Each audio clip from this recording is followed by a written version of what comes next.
Good morning student.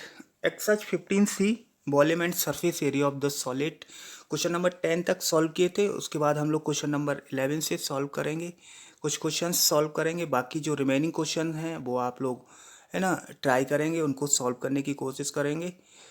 और उसके बाद 15D एक्सरसाइज होगी और आप लोग उसके बाद MCQs को सॉल्व करेंगे। और इसी चैप्टर के नहीं, बाकी जितने भी चैप्टर आपके सिलेबस में हैं सभी चैप्टर के आप लोग MCQs रफ से है ना, या जैसे भी आप लोग फेयर पे बुक्स में जैसे भी चाहें आप लोग उसको सॉल्व करेंगे।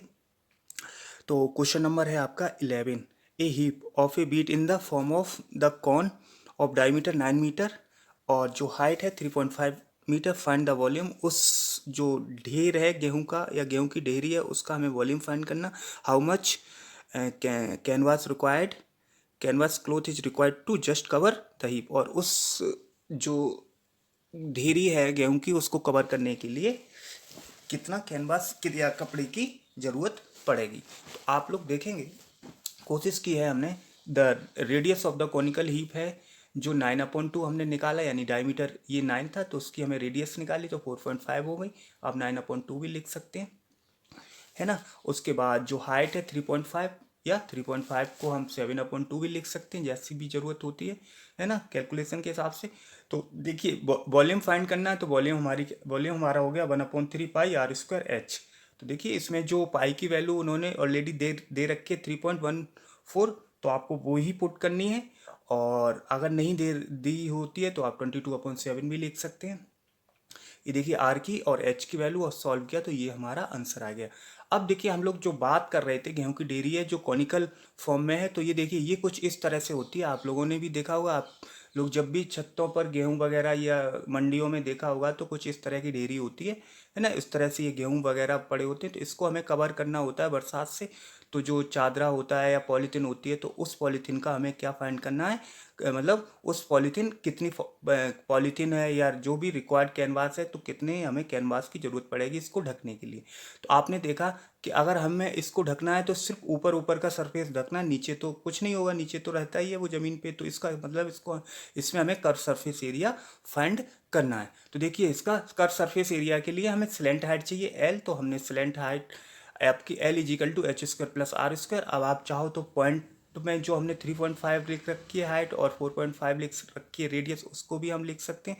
अदरवाइज इनको हम जो h है हमारा उसको हमने 9/2 लिख दिया, और ये जो हाइट है हमारी वो 7/2। तो इससे आसान ये रहता है कि हम इजीली 9 का हमें स्क्वायर पता होता है 81, और 2 का तो 4 होता है, इसी तरह 7 का 49/4। तो इस तरह से इनको ऐड किया तो 130/4 आएगा। 130 हमारा अप्रोक्सीमेट 11 और 12 के बीच का स्क्वायर होता है, यानी कि 11 का 121 होता है और 12 का आपका 144 होता है। तो इसके बीच में अप्रोक्सीमेट 11.5 लिख दिया, और 11.5 और जो 4 का हो गया 2। तो इस तरह से ये आपका इसको हम 2 से डिवाइड करें, अप्रोक्सीमेट आपका 5.7 मीटर आ गया, है ना। अब थोड़ा बहुत फर्क पड़ सकता है ना, कोई 5.6 लिख सकता है, कोई 5.7, तो थोड़ा बहुत क्वेश्चन के आंसर में फर्क पड़ सकता है पॉइंटों में, इससे कोई भी प्रॉब्लम नहीं होती। अब देखिए कब surface area of the heap हम पाई आर एल होता है, तो इस तरह से सबकी वैल्यू है हमारे पास। पाई की वैल्यू 3.14, आर है हमारे पास 4.5, और जो एल है हमारा वो 5.7। इस तरह से ये जो कैनवास रिक्वायर्ड यानी का सरफेस एरिया हमारा हो गया 80 पॉइंट आपका 4541। ओके, नेक्स्ट क्वेश्चन देखिए। इसके बाद इस तरह से ये क्वेश्चन नंबर 11 आ जाता है। आपको नेक्स्ट क्वेश्चन है, क्वेश्चन नंबर है हमारा एक 12, है ना। उसके बाद हम देखिए उसमें पढ़िए क्या है। देखिए क्वेश्चन नंबर है 12। A man use a piece of canvas having the area, canvas having the area 551 metre to make a conical tent, है ना। पीस ऑफ कैनवास है जिससे हमें एक कॉनिकल टेंट बनाना है, और उस कॉनिकल टेंट का जो बेस रेडियस है वो है आपकी बेस, यानी कि जो उसका है ना बेस रेडियस है वो 7 मीटर है। Assuming the all the stretching margins और बेस्टिस, उन्होंने मान रखा है कि अगर हम इस तरह से टेंट वगैरह बनाएंगे तो जो बेस्टिस वगैरह होगी तो उस कपड़े में से, जैसे 151 मीटर स्क्वायर है तो 1 मीटर के आसपास हो सकती है, उन्होंने अप्रोक्सीमेटली मान लिया। तो फाइंड द वॉल्यूम। अब हमें उस टेंट का वॉल्यूम फाइंड करना है ना। Find the volume of the tent can be made with it, जो इस कपड़े से, इस कैनवास से बनना, उसका हमें वॉल्यूम फाइंड करना। तो आपने देखा उन्होंने क्या रखा है कि इतना मार्जिन हो सकता है, वेस्टेज हो सकता है, कितना हो सकता है ये, और जो पीस है हमारे पास वो कितना है, इतना। तो वेस्टेज का मतलब ये उसमें से निकल जाएगा जो टेंट बनेगा। तो हम सबसे पहले क्या करेंगे, और जो ये सीट है इसी का हमें टेंट बनाना है। ये सीट है ना, इस सीट का जो एरिया हमें दे रखा है, ये सीट इस तरह की है कुछ, किस उसका हमें क्या बनाना है, एक आपका टेंट बनाना। तो अब आप इसमें से क्या करेंगे, इस 1 मीटर को माइनस कर देंगे, तो आपको जो टेंट के लिए जो एक्चुअल आपकी जो कैनवास होगा वो 550 मीटर होगा। अब इस 550 मीटर का आपने क्या बना लिया, टेंट बना लिया। तो उसका अब हमें क्या दिया, बेस रेडियस दी है। तो बेस रेडियस दी है, और उसका आप कह सकते हैं जब टेंट बन गया तो उसका हमें कर्व सरफेस एरिया भी मिल गया। उसी चादर से तो टेंट बना, तो यानी कि तो उसका कर्व सरफेस एरिया मिल गया। यानी कि ये आप मान लो कि सीट आपकी हो सकती है किसी भी फॉर्म में हो, पीस है इस फॉर्म में हुआ। अब इसको ही हमने अगर कैनवास के फॉर्म में यानी कि कॉनिकल टेंट के फॉर्म में अगर हम इसको कन्वर्ट करेंगे तो ये कुछ इस तरह की हो जाएगी, है ना। ये इसमें अब हमें क्या दिया, इसमें हमें दिया है आर, रेडियस दिया है 7 मीटर, है ना। रेडियस इन्होंने 7 मीटर दे रखा। अब हमें जो इसका क्या फाइंड करना, वॉल्यूम फाइंड करना। वॉल्यूम के लिए क्या चाहिए आपको, एच चाहिए, है ना। और ये क्या निकल आया, ये देखिए इसका जो एरिया था 551 था, जिसमें 1 मीटर आपका वेस्टेज हो गया, तो यानी कि 550 हो गया।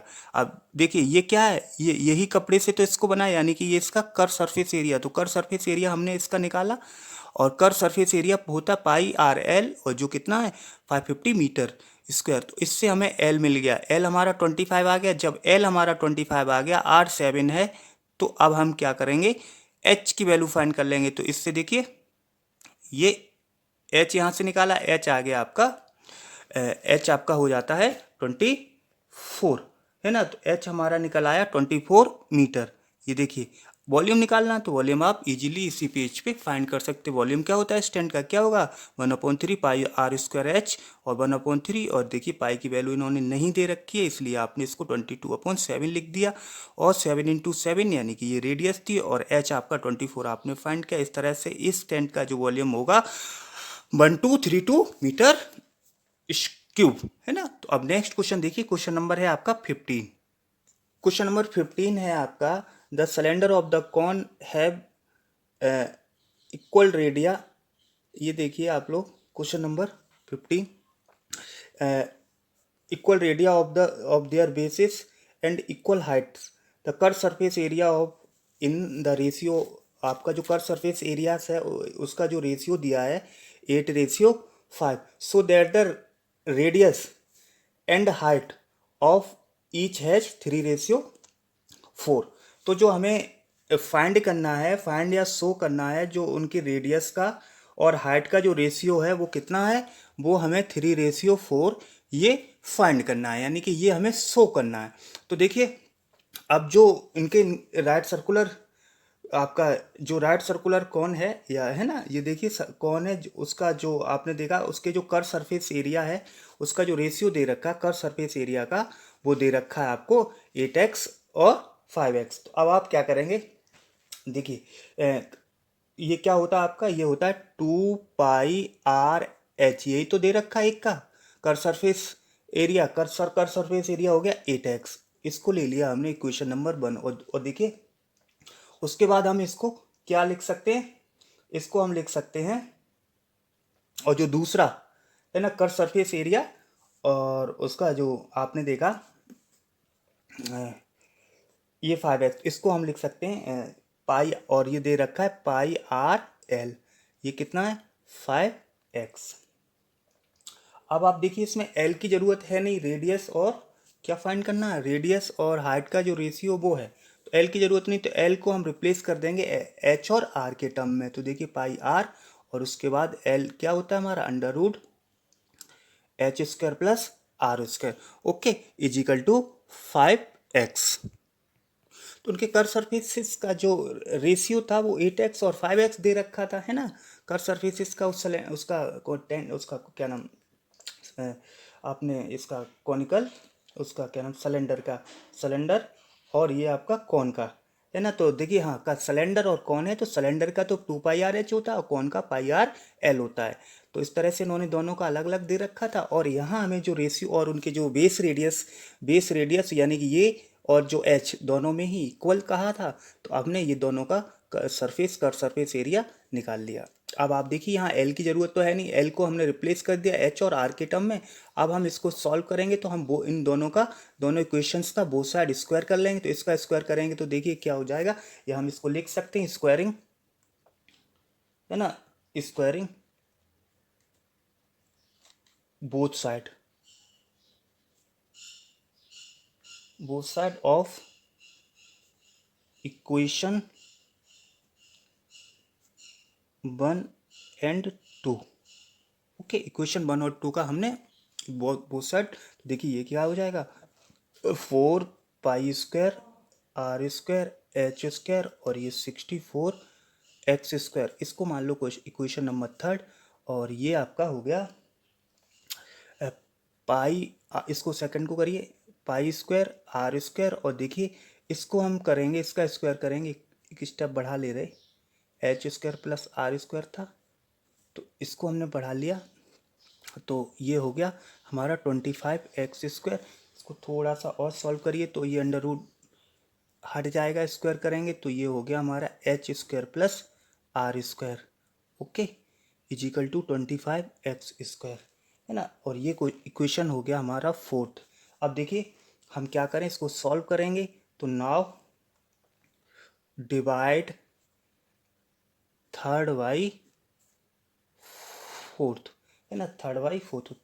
तो देखिए थर्ड को इसमें लिखा 4 क्या है हमारा, π² r² और h² अपॉन ये हो गया π² r² h² और r² is equal to 64x² upon 25x²। x² से x² कटेगा, इससे ये कैंसिल हो गया, इससे ये कैंसिल हो गया। अब आप देखिए आपके पास क्या बचता है, आपके पास कुछ, है ना। तो देखिए इसको हम क्या कर सकते हैं, इसको कैंसिल करिए, 4 को भी हटा दीजिए। तो देखिए 4 1 जा 4 और ये देखिए 16 टाइम कैंसिल हो, 16 4 जा 64 होता है। तो आप देखेंगे आपके पास बचा h² और h² और प्लस r²। यही हमें चाहिए था। क्यों चाहिए था, हमें h और r का रेशियोस निकालना है ना, उनकी हाइट, रेडियस और हाइट का। तो ये 16/25 क्रॉस मल्टीप्लाई करेंगे तो ये देखिए 25h² is equal to 16h² plus, आप देखिए अभी मल्टीप्लाई बाद में करेंगे तो देखिए ये हो गया 16 आपका 16h² प्लस 16r², है ना। और ये h² चल रहा था, h² के टर्म एक तरफ लेके आइए तो ये देखेंगे आप लोग 25h² - 16h² is equal to 16r², है ना।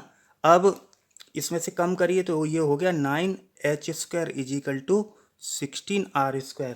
ओके, चूँकि हमसे जो क्वेश्चन में पूछा रेडियस और हाइट का रेशियो पूछा, तो रेडियस और हाइट का पूछा, तो रेडियस हमारा सबसे पहले रेडियस लिखनी पड़ेगी, फिर हाइट। तो रेडियस की तरफ हम आर की तरफ को लेके जाएंगे तो इसको हम लिख सकते हैं 9, है ना, h² अपॉन 16r², है ना।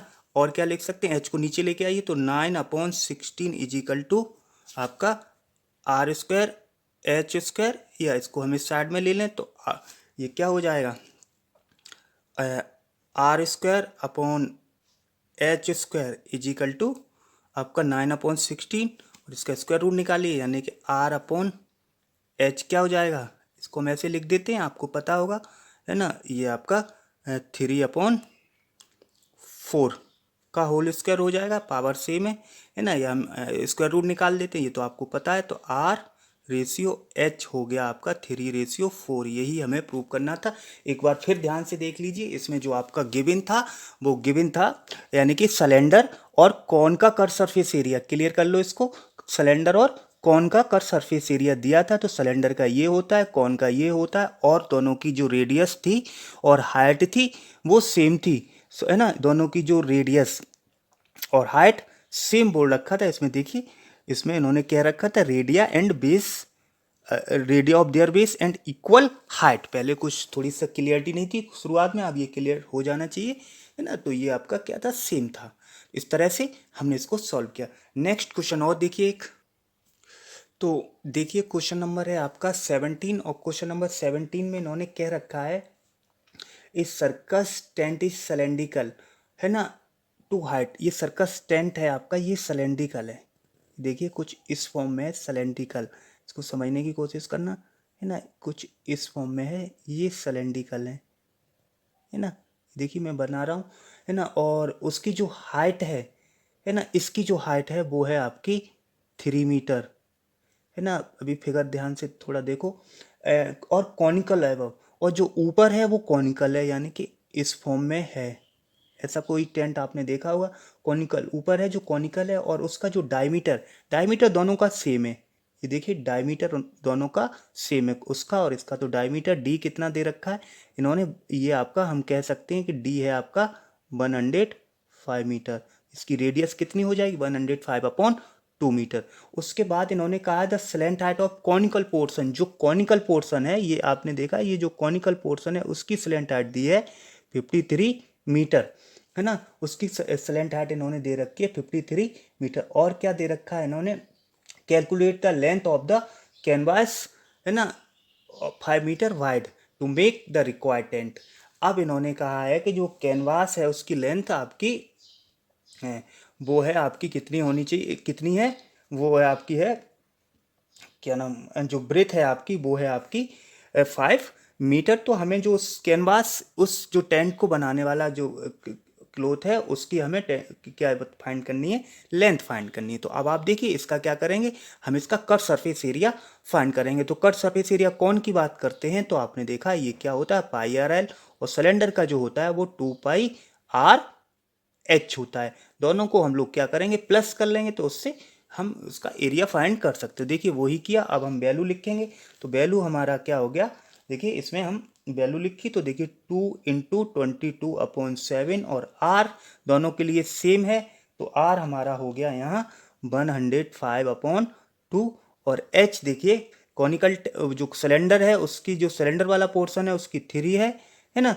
और इसी तरह से 22/7 इसका, और दोनों की आर सेम है, तो 105/2। और एल यहाँ इन्होंने 53 दे रखा है। तो इसको आप अलग अलग सॉल्व करेंगे, तो सॉल्व करने के बाद ये जो पोर्शन है इसका जो आंसर होगा वो 990 हो जाएगा, और इस तरफ से 4 5 हो जाएगा, और इस तरह से दोनों को प्लस किया तो 9735 मीटर स्क्वायर। ये क्या हो गया, एरिया ऑफ कैनवास,